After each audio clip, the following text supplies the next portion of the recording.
თემაში ვისაუბრებთ ორგანიზაცია ISI-ზე. გავეცნობით იმ პროგრამებს, რომელსაც ეს ორგანიზაცია ახორციელებს, ასევე ვისაუბრებთ პროექტებზე და რაც მთავარია, გაცვლით პროგრამებზეც გავამახვილებთ ყურადღებას. დღევანდელი ჩვენი გადაცემის სტუმარი კი ISI-ის წევრი და ასევე ერთ-ერთი პროექტის ლიდერი ლევან ნიპარიშვილია. მოგესალმებით, ლევან. მოგესალმებით. პირველ რიგში მადლობა მინდა გადაიხადოთ, რომ მომიწვიეთ ამ ორგანიზაციაში, დაინტერესდით ამ ტელევიზიაში, დაინტერესდით ჩვენი ორგანიზაციით და მზად ხართ, რომ მოვისმინოთ ინფორმაცია ჩვენი ორგანიზაციის შესახებ. დიდი მადლობა თქვენ იმისთვის, რომ გამოგვეხმაურეთ და ესე აქტიურად ხართ ჩართული ამ მიმართულებით. ძალიან საინტერესო ორგანიზაცია გაგვხდა, სანამ გადავალთ უშუალოდ პროექტებზე და ვისაუბროთ რა პროექტებს ახორციელებთ. მოდი მაყურებელს, ვინც არ იცის, ძალიან ბევრმა იცის, მე ვიცი, რომ თქვენი ორგანიზაციის არსებობის შესახებ, მაგრამ ვინც არ იცის, მოდით გავაცნოთ ორგანიზაციის მისია და ისტორია, როდის დაარსდა თქვენი. ესე იგი, ჩვენი ორგანიზაცია დაარსდა 2011 წელს და ამის შემდეგ აქტიურად მუშაობს ისეთ პროექტებზე, რომლებიც ხელს უწყობს უნივერსიტეტის სტუდენტებში და მოსწავლეებში ცოდნის ამაღლებას და მათთვის არაფორმალური განათლების ცოდნის ზრდას, ასე ვთქვათ. ჩვენი ორგანიზაცია დაფუძნებულია რამდენიმე ადამიანის მიერ, მაგრამ დამფუძნებელი ორგანიზაციის პროექტებში არ იღებენ მონაწილეობას. ორგანიზაციის პროექტებს ხელმძღვანელობს მთლიანად ამ ორგანიზაციის პრეზიდენტი ქალბატონი ნინო მაღრაძე. და ასევე არის ორგანიზაციაში 4 ლიდერი ამჯერად, რომლებიც ახორციელებენ სხვადასხვა პროექტებს. და ერთ-ერთი ლიდერი ხარ შენ. მოდი ვისაუბროთ იმ პროექტის შესახებ, რომელსაც უშუალოდ შენ ახორციელებ და რომლის ლიდერიც შენ. კი, მე ახორციელებ პროექტს, რომელსაც ჰქვია ესეების კონკურსი მოსწავლეებისთვის.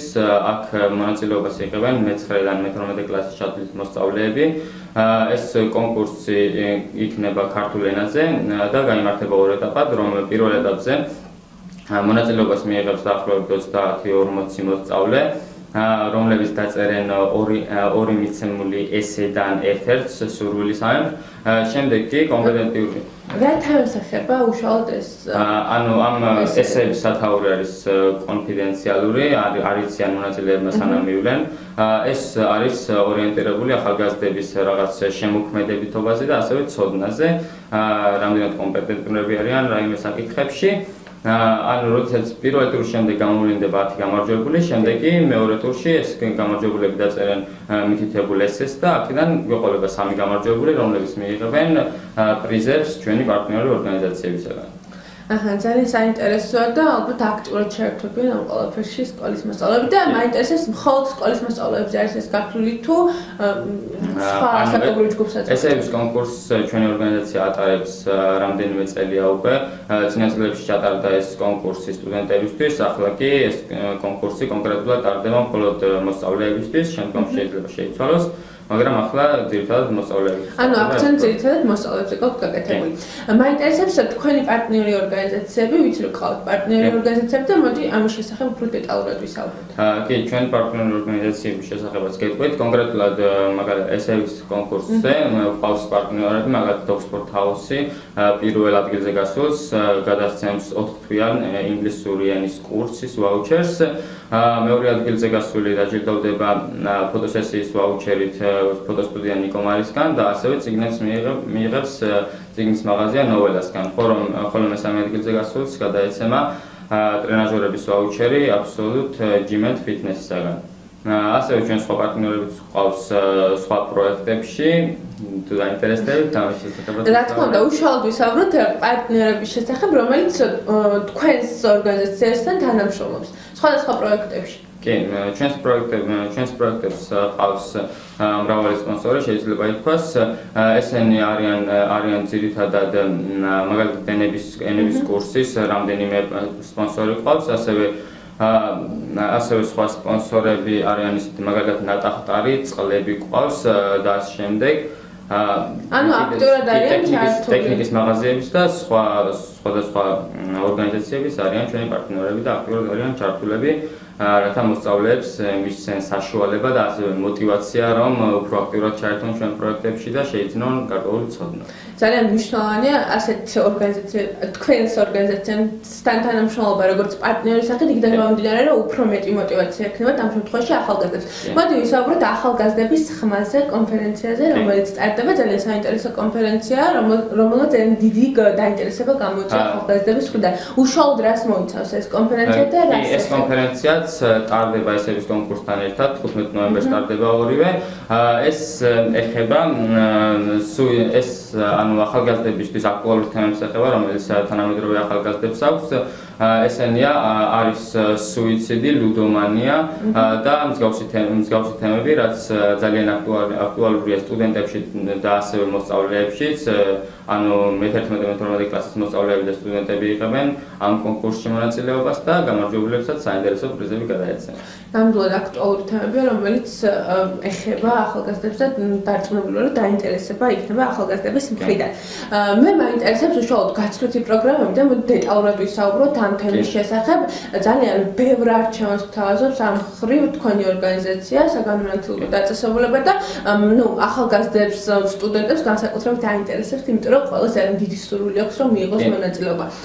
მე მაქვს სურვილი, რომ მივიღო მონაწილეობა თქვენს გაცვლით პროგრამაში. რას ვაკეთებ ამისთვის? ან როდესაც გაქვთ სურვილი, პირველ რიგში შედიხართ ჩვენს გვერდზე ISIEG. აქ გადიხართ, ანუ წაიკითხავთ ინფორმაციას ამ პროექტის შესახებ, რა თქმა უნდა, შემდეგ გაივლით რეგისტრაციას. რეგისტრაციის შემდეგ დაგიბარებენ გასაუბრებაზე, სადაც შეამოწმებენ თქვენს უნარებს გარკვეულ ცოდნას და ასევე ინგლისური ენის დონეს. აქ აუცილებელია რომ გქონდეს ინგლისური ენის დონე, მინიმუმ B1, ანუ თავისუფლად უნდა საუბრობდეთ ინგლისურ ენაზე. შემდეგ თუ შეგარჩევენ, საქართველოში გიქნებათ 2 კვირის განმავლობაში ტრენინგები, შემდეგ კი 4 კვირის განმავლობაში გიქნებათ უცხოეთში ტრენინგები, ანუ ეს არის გაცვლითი პროგრამა. ქვეყნები არის ცენტრალური და აღმოსავლეთ ევროპის ქვეყნები. და აქ მოგიწევთ მაგალითად შეიძლება მოხალისეობრივი საქმიანობა ჩაატარებთ, იქაც გააკეთებთ გარკვეულ პროექტებს და დაგეხმარებათ თქვენი უნარები განივითაროთ და ასევე დაუწყარი მოგზაურობა გექნებათ ალბათ ყველა სურს რომ ევროპის ქვეყნებში მოგზაურდეს. კი, ძალიან დიდი სურვილია ახალგაზრდების მხრიდან. მე ახსენე უნარჩვევები, უნდა აკმაყოფილებდეს გარკვეულ უნარჩვევებს. რა უნარჩვევებს გულისხმობთ? ანუ რა უნარჩვევებს უნდა აკმაყოფილებდე და რა უნარჩვევები უნდა მქონდეს იმისთვის, რომ მივიღო მონაწილეობა ამ პროექტში?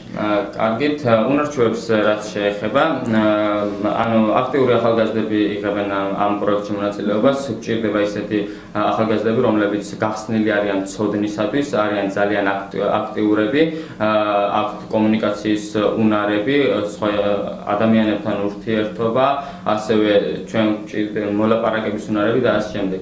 ანუ ისეთი უნარები უნდა გქონდეთ, რომ ადვილად მოახდინოთ ადაპტაცია უცხო გარემოში, კარგად გაერკვეთ იქ იმ პირობებში, კულტურა კარგად გაითავისოთ და ანუ ასე ვთქვათ, ადაპტაციის კომუნიკაციის უნარი დგას წინა პლანზე ამ შემთხვევაში. ანუ პირველი კრიტერიუმი რაც ფასდება, ეს არის ინგლისური ენის ცოდნის დონე და შემდეგ ეს უნარებიც ძალიან მნიშვნელოვანია. ეს უნარები მნიშვნელოვანია, იქიდან გამომდინარე, უცხო ქვეყანაში ადამიანებში ადაპტაციისთვის აუცილებელია, რომ იყო კომუნიკაბელური და გქონდეს ამის მარტივად აღქმის უნარი.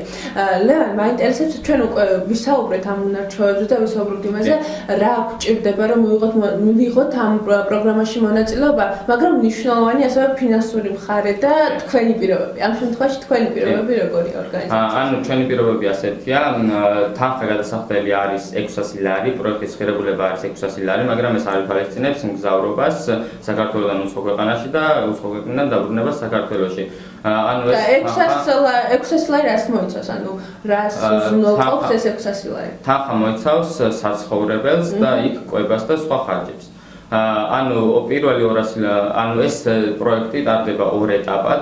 პირველი ეტაპი არის ტრენინგები საქართველოში, რომელიც არის პიროვნული განვითარების სემინარები, 2 კვირის განმავლობაში იქნება ეს და შემდეგ 400 ლარი არის ღირებულება უშუალოდ გაცვლითი პროგრამის, რომელიც გადახდის შემდეგაც მიდიხართ უცხოეთში და იქ არის გაცვლითი პროგრამა.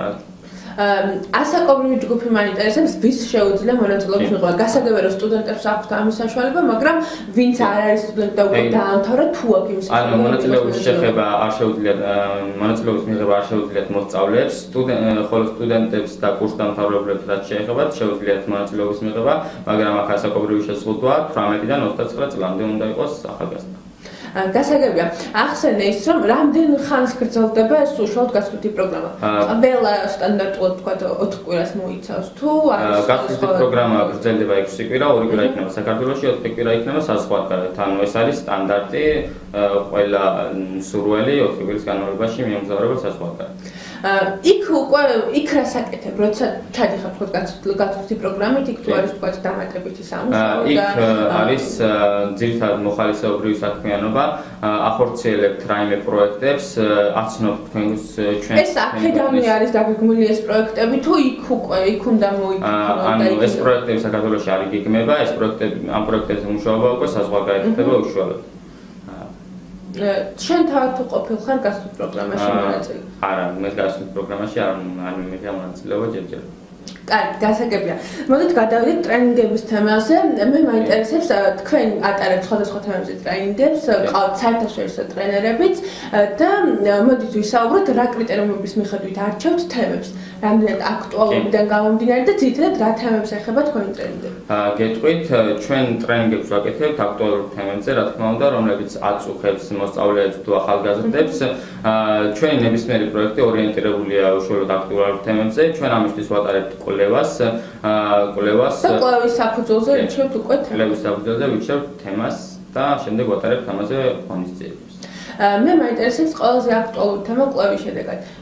თქვენი კვლევების შედეგად რომელი იყო ყველაზე აქტუალური თემა და რომელმა ტრენინგმა თემაზე, რა თქმა უნდა, თემას გულისხმობდა და არა ტრენერს, გამოიწვია ყველაზე დიდი ინტერესი, რა თქმა უნდა, ახალგაზრდებს.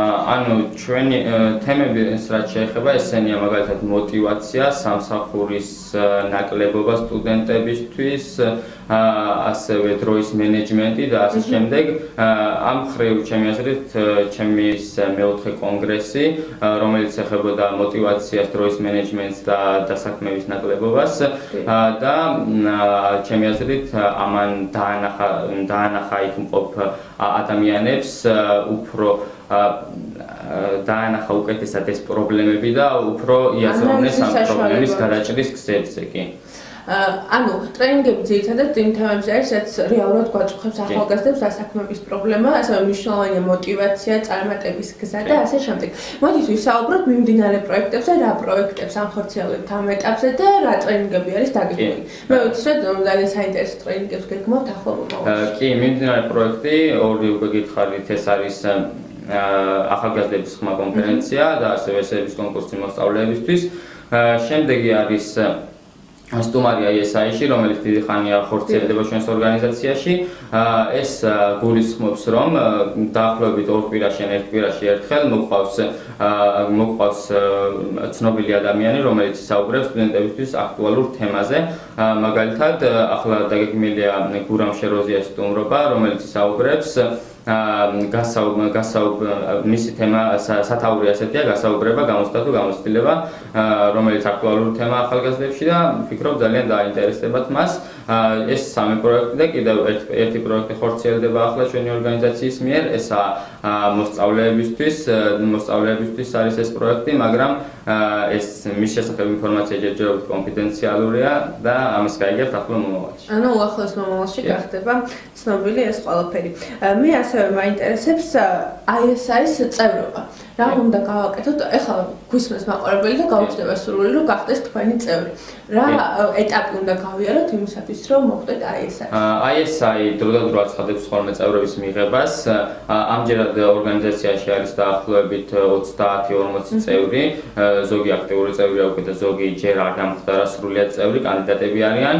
ამისთვის ადამიანები დაინტერესდება ჩვენი ორგანიზაციის წევრობით. პირველ რიგში უნდა შეავსოს აპლიკაცია. ეს აპლიკაცია დევს ჩვენი ჩვენ ვებგვერდზეც ISIG აქ უნდა გაიარონ რეგისტრაცია, შემდეგ დაიბარებენ მათ გასაუბრებაზე, შეარჩევენ მათ და შემდეგ ექნებათ თუ შეარჩევენ, ექნებათ გამოსაცდელი ვადა დაახლოებით 1 თვის განმავლობაში, თუ აქტიურად ჩაერთვებიან ორგანიზაციის საქმიანობაში და დაიმსახურებენ მის თავიანთი ლიდერის მოწონებას, შემდეგ გახდებიან ორგანიზაციის სრულფასოვანი წევრები და იმუშავებენ თვითონ არჩევენ პროექტს და ამ პროექტზე იმუშავებენ.